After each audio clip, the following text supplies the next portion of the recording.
ఉద్యోగం ఆశతో ఏజెంట్ల చేతిలో మోసపోయి మయన్మార్ దేశంలో బందీలుగా చిక్కుకున్న తమ కుమారులను కాపాడాలని జయశంకర్ భూపాలపల్లి జిల్లా వాసులు వేడుకుంటున్నారు.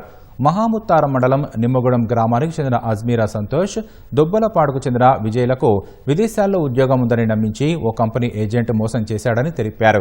బ్యాంకాక్, థాయిలాండ్ దేశానికి తీసుకెళ్లారని, తీరా అక్కడికి వెళ్లాక వారి వద్ద నుంచి పాస్పోర్టు, సర్టిఫికేట్స్ తీసుకుని మయన్మార్ తీసుకెళ్లారని వాపోయారు.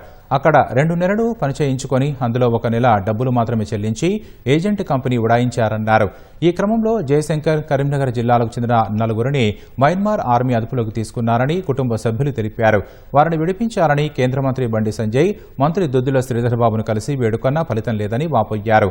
బందీలుగా ఉన్న తమ పిల్లలకు గత నెల రోజులుగా సరైన ఆహారం లేక ఇబ్బందులు పడుతున్నారని, ఇప్పటికైనా ప్రభుత్వాలు స్పందించి తమ బిడ్డలను కాపాడి తమ వద్దకు చేర్చాలని వేడుకుంటున్నారు.